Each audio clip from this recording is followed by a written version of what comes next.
Have you ever had that angel on one shoulder, devil on the other experience since you've stopped drinking?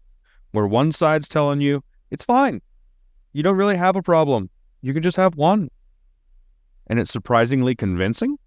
And then the other side's telling you, you know you can't have just one. Why are you even considering it? The back and forth of those voices is exhausting, and it can be hard to figure out which one to listen to when you're in the middle of a tough craving. In this episode, we get real about what that voice sounds like for us and how we've learned to combat it. You'll get some tried and true tips for learning how to ignore that alcohol voice so you can honor your future self instead.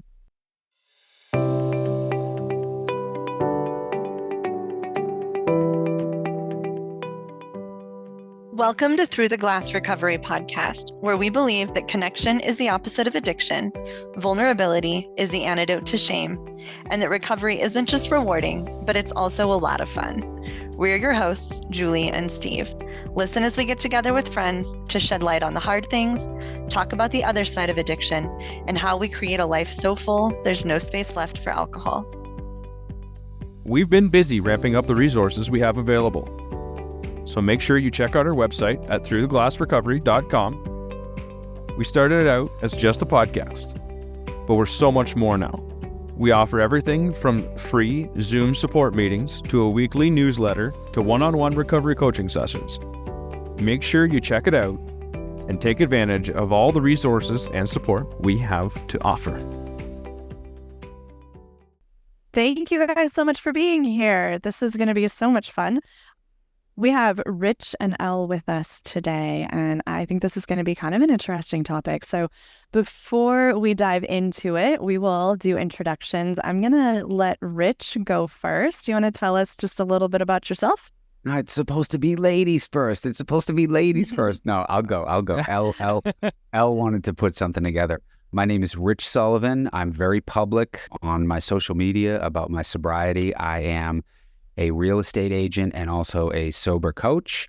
I am located south of Atlanta. I have been sober I just celebrated 11 years in December.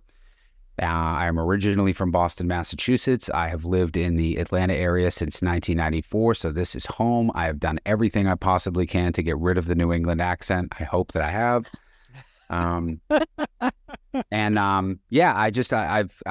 really just glad to be here. I'm a very active user on Twitter/X.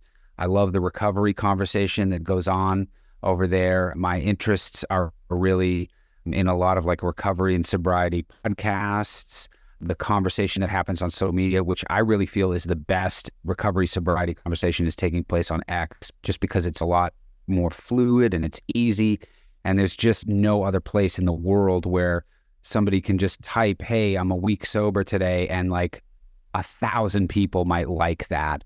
And it's just such an awesome thing. And to be able to, watch people change, and it's just remarkable. And so I'm just a huge observer and participant of that, in addition to my work as a real estate agent and a coach. So that's it. Really cool. Well, thank you so much for being here. And yeah, I can't agree with you more. The recovery community online is incredible. And I know I was telling you before we hit record, Steve and I both got sober with online support. Like, that was primarily what we used, and that's where my whole recovery community is all online. So completely echo what you were saying there. It's just an amazing thing. And I'm so grateful that you're willing to recover out loud, because that's what we really need these days. So yeah, thank you so much for being here. And then next we're going to go with Elle. My name is Elle. My sobriety date is December 11th of 2022. So I recently hit 1 year sober. Yes. Thank you. Congratulations. Thanks. I live in Colorado Springs, Colorado. I work in child welfare. I have a background in criminal justice. I worked in prisons in Texas. So I have seen firsthand kind of the repercussions of substance use in people's lives. Prison time, losing your children, basically losing everything there is to lose in your life. And I just found that alcohol really wasn't serving me in any way. I was really unhappy. And so I got sober. I started my Instagram, Sober in the Springs, about 6 months into my journey. And my focus in that has been, I really found that one stumbling block to my sobriety was I was so concerned about losing a social life, losing friends, losing the ability to date. And I think that's a real concern for people who are younger and trying to get sober. And so that's why I started my Instagram, and I focus on highlighting the and activities in Colorado Springs that are alcohol free, friendly, places with the best mocktails, things like that. And I found that many local businesses are excellent for those who are sober. And I actually had my 1 year sober anniversary at a bar downtown. They were very, very welcoming and supportive of me. I remember you posted that, and that was super cool. What was the name of that bar? The bar is called Shame and Regret in downtown Colorado Springs. They're amazing. And my tagline for the invite for my party was, "What Elle no longer wakes up with, shame and regret." So yes. Amazing. I love that so much. I know someone was just talking about, it seems like even just with Dry January, a lot more bars and restaurants are offering a bigger, fuller, non-alcoholic menu and making people feel more included. It's so cool to see that happen. I feel like voices like yours go a long way in letting places know that's something we really need, and there really is a market for it. And so super, super cool. Well, I love what you both are doing. I'm super excited to have you here and hear some of your thoughts tonight. One of the things that I teach my coaching clients is how to identify the alcohol voice in their heads. And of course, there's 1,000 different terms, but I'm sure you guys know what I'm talking about. It's that one that wants you to pick up a drink and always looks for weak moments to start making noise again. So what does that voice sound like for you? What does it say, and how do you respond so it doesn't get too loud? All right, now I'll go ladies first on this one. Elle, you got it. Thank you. Thank you so much. When I was considering this question, I had a very specific instance come to mind, and I tried very hard to still go out, remain social, things like that. And I did discover in my journey that there are certain bars that I cannot go to because they're just so focused on people getting wasted and things like that. And anyway, one evening I was at a bar that was that type of bar. And I was out with a few of my former girlfriends, unfortunately no longer girlfriends, because you do lose some friends along your sober journey. But I was at this bar, and then, of course, in through the door walks an ex-boyfriend of mine. And he was with some friends of his. My friends thought that they were cute, and so our two groups were mixing. And it was just very, very difficult for me because I still had some feelings for him, and it was very hard to deal with. And in my head, I heard that alcohol voice, and it was telling me that I didn't have to feel this way. I could walk straight up to the bar like I used to do at this very bar, and I could knock back a few shots of straight vodka, because that was my drink, just straight vodka, and then I could not care anymore. I could, block out all the insecure voices in my head and then just not worry about it. And what I ended up doing was identifying that I could not be at that bar anymore. I could not be out that night anymore because I'd already been triggered. And so I ended up going home. But it would have been so easy for me to, if I had stayed there, to just listen to that voice and drink the alcohol and, give in. Do you remember what that conversation in your head sounded like? It sounded like myself, but not me at the same time. Kind of like almost like the stereotypical angel and devil on your shoulder, like, whispering like, "Oh, it's fine. You can go drink. You'll feel so much better." Like a bully, kind of. That Absolutely. sounds, that sucker hits right there, like a bully. It just doesn't give up, does it? No. And it's very persistent, and it almost promises you like, oh, you'll feel fine, you'll feel better. But in reality, like had I knocked back those shots, I had been kicked out of that very bar for starting a brawl once. So like there would have been a lot of factors in there where who knows, could have happened again. Like It would have been a lot of shame and regret. it wasn't that bar, but yes. Yeah, there would have been a lot of shame, a lot of regret. Yeah. I'm liking these stories that Elle is bringing up here. She needs her own podcast. We need to hear about that. Oh gosh. Started at Oh gosh. No, what comes to mind, and first of all, like I think it's cool. I think people who got sober in December are cool. Like I got my dates in December, so I think that I'm cool because of that. But Elle, like I know what that's like. To you get sober before Christmas, it's like, oh my goodness, just this avalanche of big tests that you're going to deal with right out of the gate. Like, I'm not saying that there's an easy time of year to get sober, because there isn't. But man, December can be a rough month for a lot of people. And like, I think like when I hear people who like their date is in December, I'm like, those are kind of my people. So it's kind of cool to be in this place right now. But like, yeah, that voice, that drink voice, I think so much of it for me back in the day had everything to do with the way that alcohol was marketed to me. It had everything to do with, you know, you deserve this. Like, look, this bar looks awesome. It's cool. The lights are nice in here. It's dim. It's cool. Wouldn't a drink be nice? Like, I don't hear a voice telling me that, but I just feel that intuitively because I have been propagandized for my entire life, being told that now you're at the bar, you drink. Now you're at the game, you drink. Now you're at this party, you drink. And that was the alcohol voice that I had to find a way to turn off. And I was unwilling to look at alcohol as the problem. I was willing to consider that anything else was the problem. But, you know, finally I was able to take some action after realizing that it was alcohol that I needed to take a look at. And I just had to stop and stay stopped for a little while in order to understand like what could be out there, like just to get a 30,000 foot view down of what was happening in my life. But, you know, I think it's weird now with what I would consider like longer term sobriety. I mean, I'm, 11 years, and I can't say that the fleeting thought of having a drink, I can't say that that's gone. But the obsession is gone. Like, I don't sit there and obsess about it, and I don't think like, oh, I need a drink. And I'm able to process those thoughts a lot more easily. And it's really about kind of confronting some truth, I think, inside of myself about my own thoughts.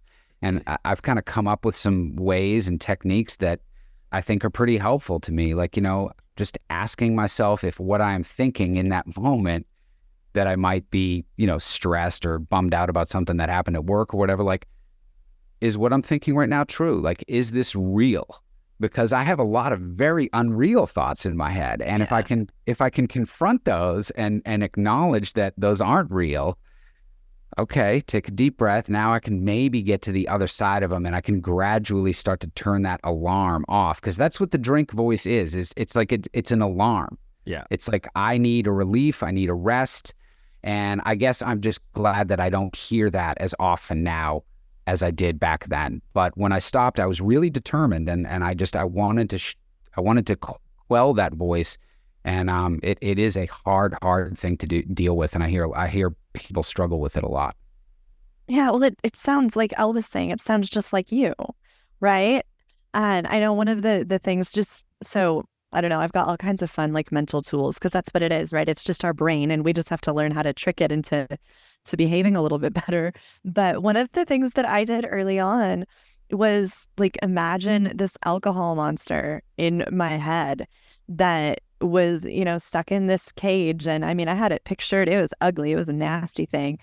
But every time it was screaming and throwing its temper tantrum, and I was saying no, I had like the satisfaction of knowing that I was starving it and it was getting weaker. And that was kind of a powerful feeling.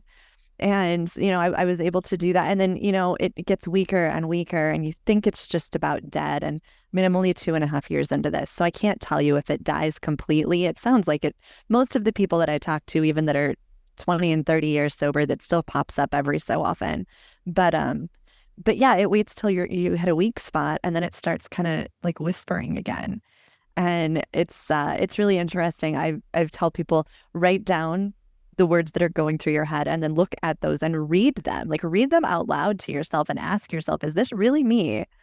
Or is this that nasty little monster in my head that's just trying to trick me because it knows that I'm weak right now?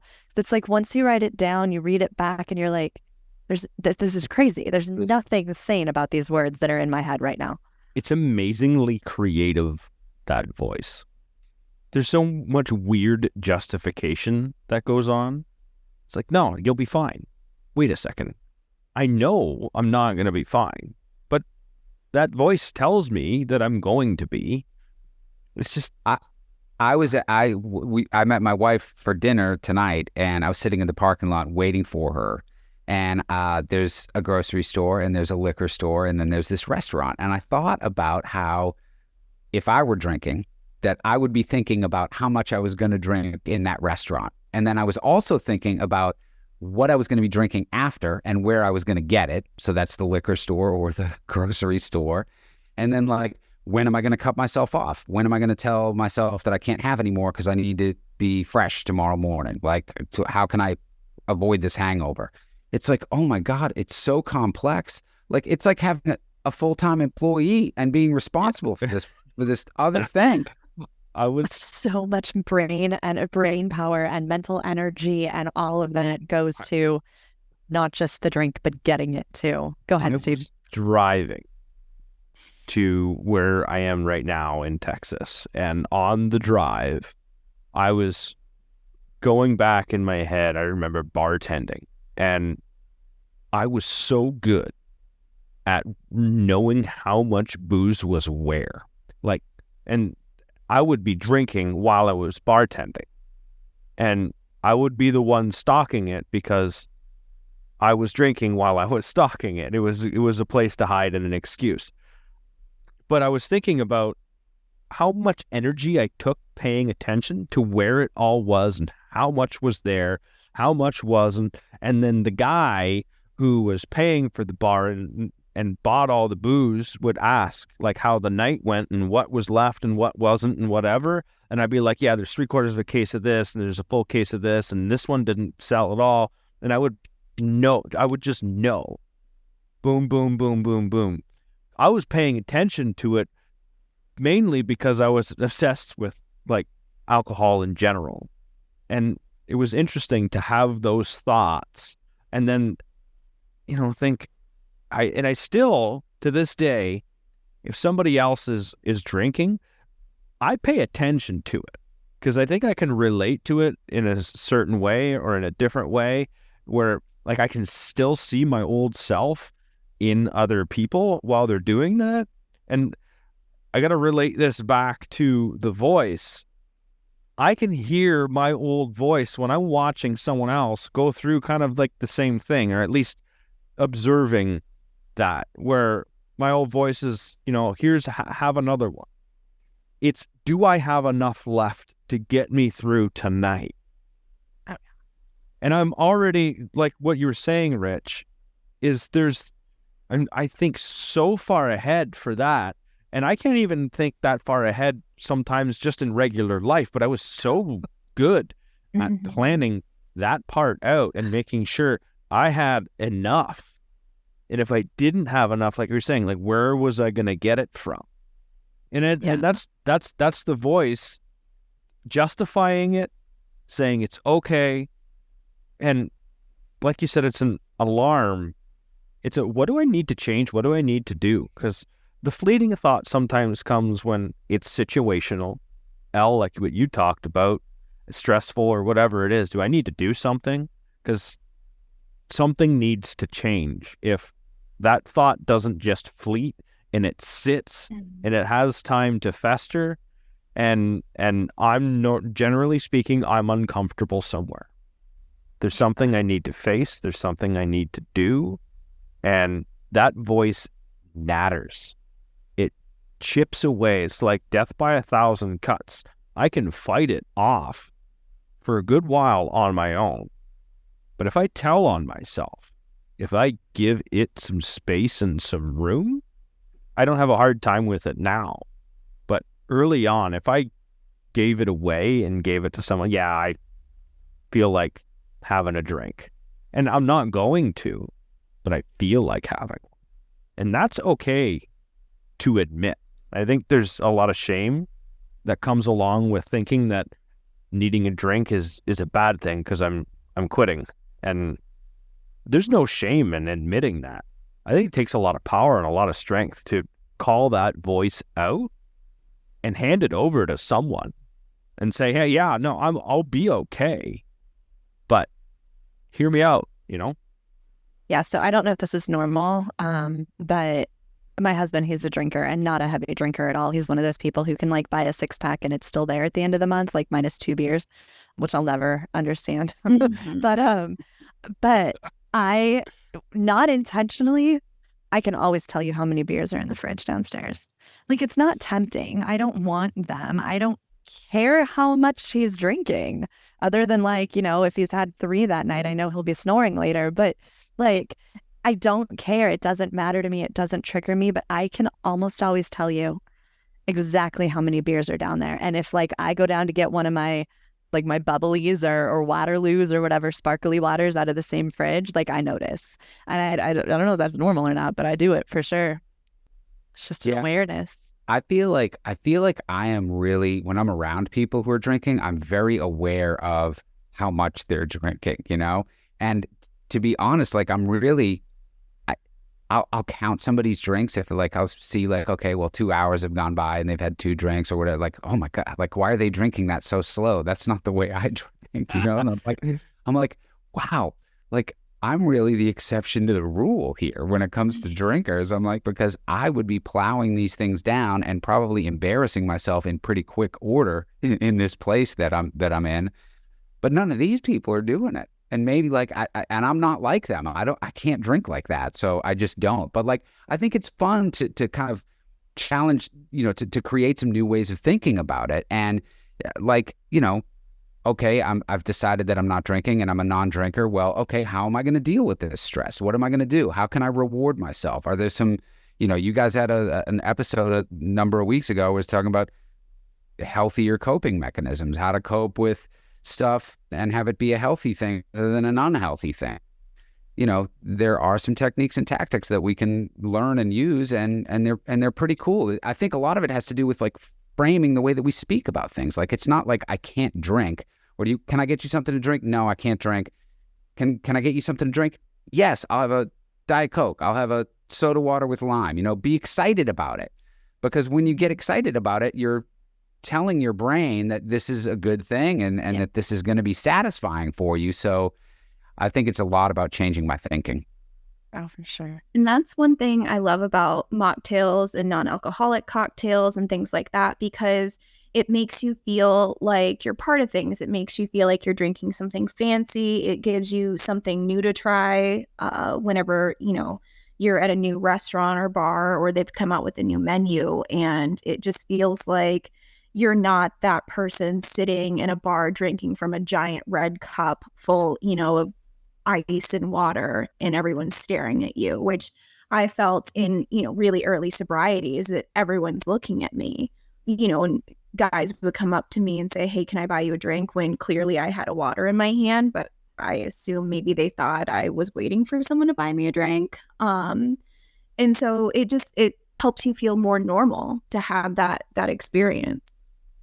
Definitely. I know for me, so Rich was talking about, he watches people drink and he's like, oh, like I would definitely be way past that and making a fool of myself. But when we go back to the idea of the alcohol voice, I've gone to girls' nights and these are friends that, I used to drink with them. I don't drink anymore. They still do. And we still have a great time. But I'm totally aware of what they're drinking and how much. And I'll see them get a little bit tipsy and a little bit more tipsy. And they're having this great time. And, I know they're going to have a few regrets in the morning, but nothing awful. And my brain is like, see, you were just like that. It's not that bad. it's just this one time and you're no different than they are. And that's what mine tries to do, is just tell me that I'm just like them and that I can probably, just this one night.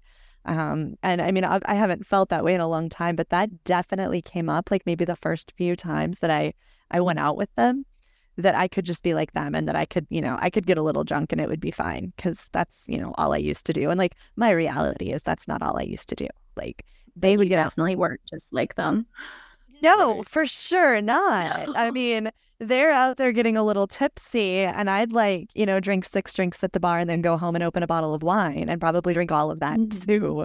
That's my reality. But it's easy to forget that when you're in that moment and that voice starts piping up again. That voice is very forgetful of what the past looked like. Mm-hmm. It does. It does. Go ahead. Oh, I was gonna say, I don't think that like I don't think there's many people in the world who have woken up and said, "I'm really glad that I drank last night." Yeah, right? Yeah, but that like was such a good idea. Right? Like this hangover is amazing, Rich. But I've never woken up after not drinking and regretted that. So like, I don't know. I have to remember that logic, right? If something were to happen and I were to end up really obsessing about drinking, I just have to remember that. It's like, never has this worked ever. Like I've always felt like garbage the next day, period. That thought right there, I never regretted staying sober. I've never regretted waking up sober. That thought got me through my very first Christmas sober.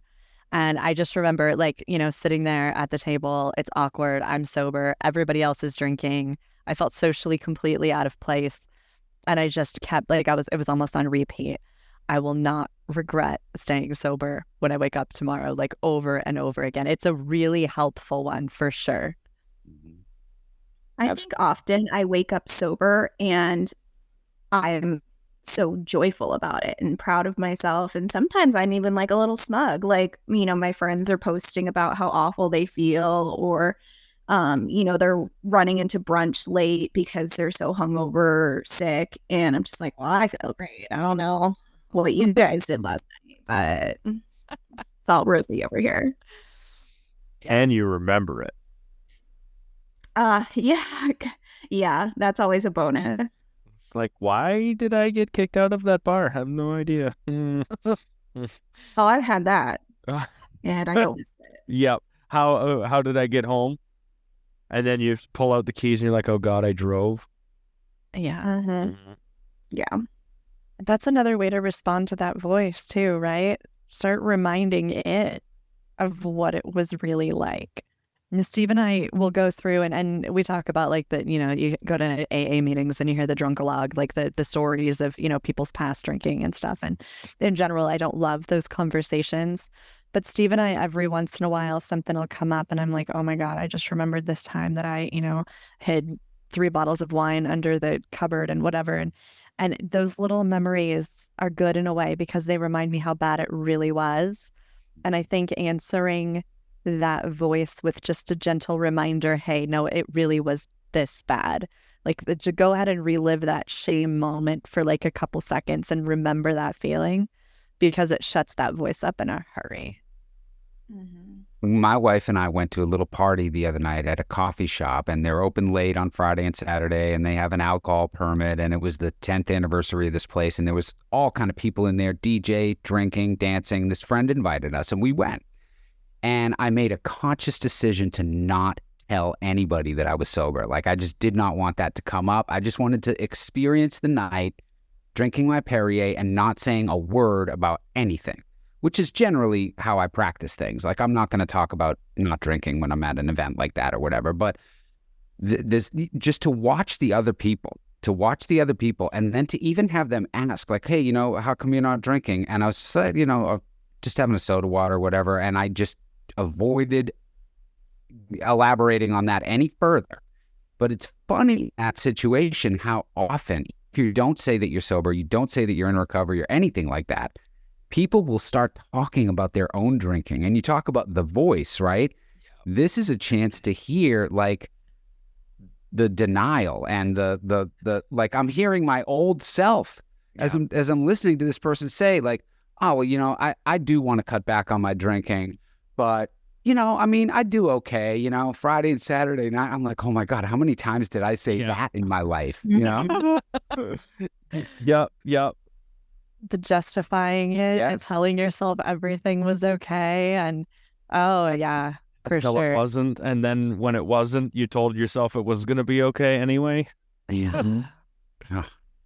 Just the way we lie to ourselves. Oh, so good. Mhm. So good. Talk about owning that voice and taking the power away from it. Because mine argued with me a lot, especially in the early days. It always had this knack of just getting in the way. And sometimes it took me out of actually being present in the moment because I was trying to like figure out that voice of justification. Why am I? No, like this is a hard no still. Why am I even thinking this? It still shows up. It showed up a lot in the early days, that's for sure. So there's a story that I may have told on here at some point in the past 77 episodes, but we call it the mental gymnastics, right? So I was on, and I actually wrote this all out on a blog post. I was on day 5 of being sober, and I live on a farm, and it was fall, and we were digging potatoes, me and my youngest daughter, and potato digging day is like, it's a tradition. You dig up the potatoes, you bring them inside, and then all the little broken potatoes that you end up with, that first night we turn them into like this amazing potato leek soup that I make. And we've been doing this since forever. And the potato leek soup has white wine in it, right? I'm on day 5. So my brain is like, you can just start over tomorrow, go buy the wine, it's fine. And then my other side is like, no, we're not drinking. There's other ways to handle this. Maybe you can just use extra chicken broth. And then the other side is like, you know what? You could go get one of those tiny bottles of wine, and then you could just use that. And it was like the back and forth. And I mean, I was just sitting there like I was digging potatoes, thinking about the upcoming soup, and my brain would not stop. All the different ideas, maybe we don't need soup at all. Maybe we do. And it was just, it was exhausting. I was absolutely not appreciating the moment, right? All I could think about was, am I going to go get wine? Am I not going to get wine? And, am I going to get just a little bit and just put it in the soup? Or is my reality that I'm going to buy a whole bottle and put the 1 cup in the soup and drink the rest of it? And maybe it's okay. I'm only 5 days in, so I can just start over tomorrow. But, it's exhausting. Rich is laughing because I feel like we've all experienced this at some point or another. So we had someone talk about a tool that she used on here, and I realized how powerful it is because you can just shut the conversation down, right? This is a decision you have to make. Am I going to drink? Am I not going to drink? And your brain just goes back and forth. And so she was talking about, she has this toolbox. There's 5 things on her list. And call her husband, pray, write in her journal, call her sponsor. And I think the last one was like set a timer. Or go to a meeting. There was like set a timer for 10 minutes and do something else. Go for a walk. And her rule was, I have to do these 5 things before I can even make a decision. And to take that to when your voice is doing that, when those voices are back and forth, you could just shut it all down. You don't even have to think about it anymore. You can just be like, okay, I'm going to go do these 5 things. I don't even have to think about this or try to make this decision right now. And it just shuts that down because that's exhausting. And if you're going through that every single day in the early days, it gets harder and harder to fight that battle. So I love that tool of, I'm just not even going to have this conversation in my head. I'm just going to go make a phone call and write in my journal. It's just great. It's so helpful. That was Katie. I remember. I remember that. It was Katie. About that. Katie, it was early. I think might have been at the beginning of the season. Okay. Yeah. It was a great episode. It was Katie, and it was the 5 things she had to do to give herself permission to drink. I think she said she never made it past number 2. It was a really neat perspective on how to look at that. You can have permission, but I just have to jump through all of these hoops. Yeah. Never made it through the hoops. Right. It's exhausting. I think it's just Oops, it's a lot. What's that, Elle? I was just saying 5 hoops is a lot. Like, give me 5 hoops to jump through for most things, and I probably wouldn't. Right. But for alcohol, Yeah. you might at least try, right? I mean, I would jump through like 1 or 2. Like, I'm not saying I wouldn't try. Yeah. But it's like our brains have only so much power, right? Our brains have only so much that it can do in the course of one day. And when you were talking, Julie, about the farm and the wine and the soup and the, all of a sudden it's like you're using a lot of brain power, obsessing over this, like creating this scenario that, like, and it's all just, it should be binary. It should be a 1 or a 0. It should be just a yes or a no, but you're obsessing about it. You're making alterations to these plans and everything. And I did the exact same thing, and I talk to guys who struggle with that too. Like, they're just like, it's Friday night. I want to drink. What do I do?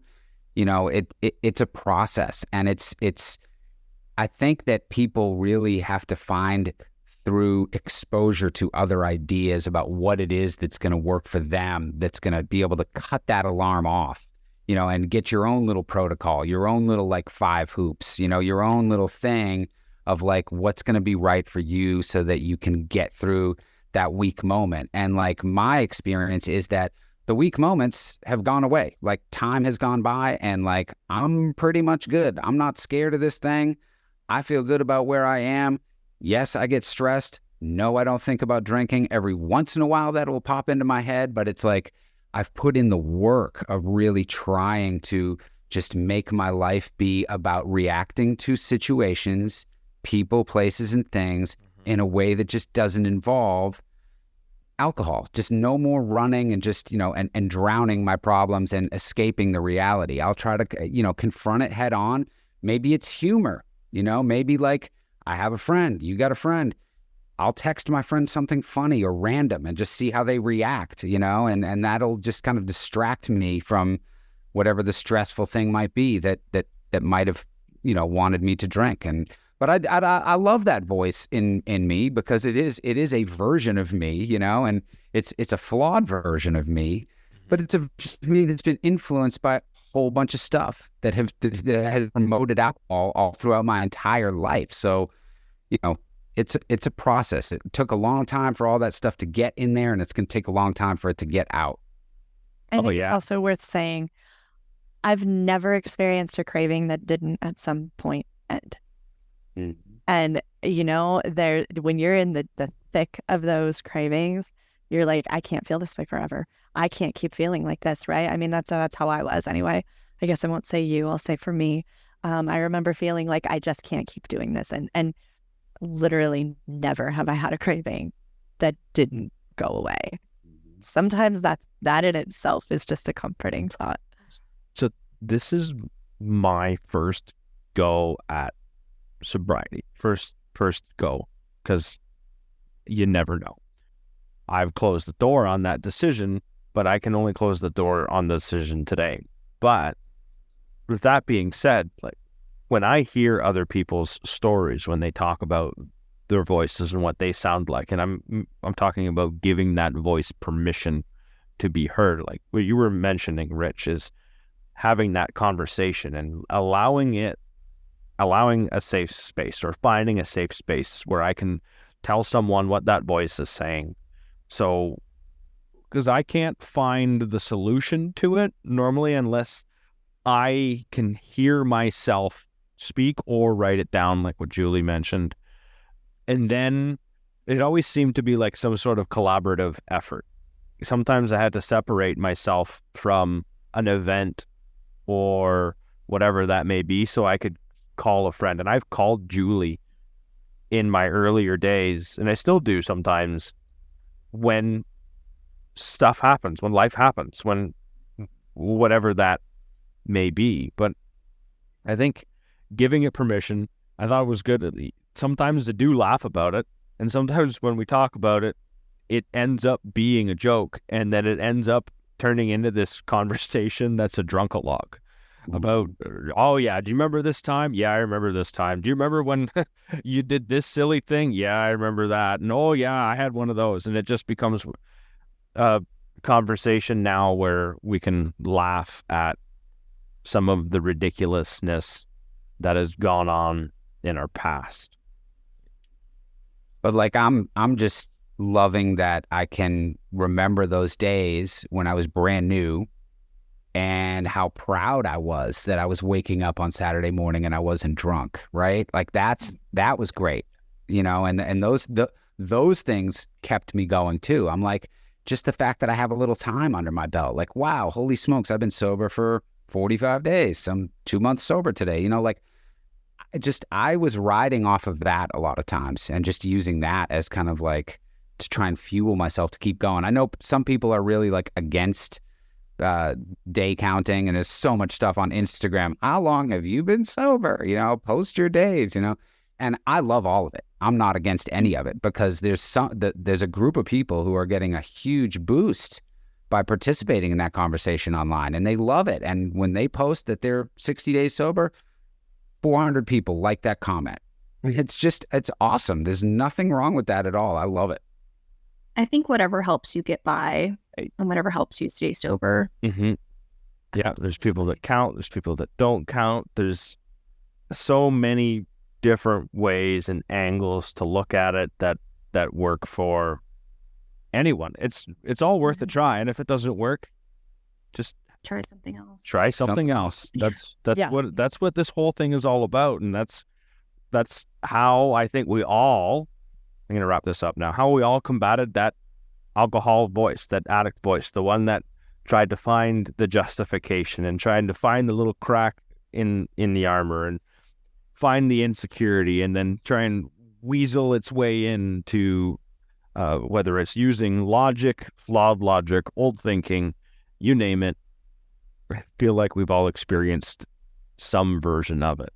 I hope everyone else has heard something that they can relate to in this conversation tonight. So I'd like to say thank you, Rich, and thank you, Elle, for showing up and telling some stories and being vulnerable. Really appreciate you guys being here. Thank you for your time. Thank you guys so much. Man, thank you guys so much for the opportunity, and it was really good to get to know all of y'all. Yeah. Thanks for having us. Steve, you have the strangest Texas accent that I've ever heard in my life. You should hear when a Canadian says y'all. Yeah. Thank you so much to our listeners for sharing your time with us today. We hope you found this episode helpful. If there's anything in particular you'd love to hear us chat about, send us an email at throughtheglassrecovery@gmail.com and let us know. As always, don't forget to like, subscribe, follow Through the Glass Recovery podcast, and we'll see you next week with an episode all about how to build your support network. See you then.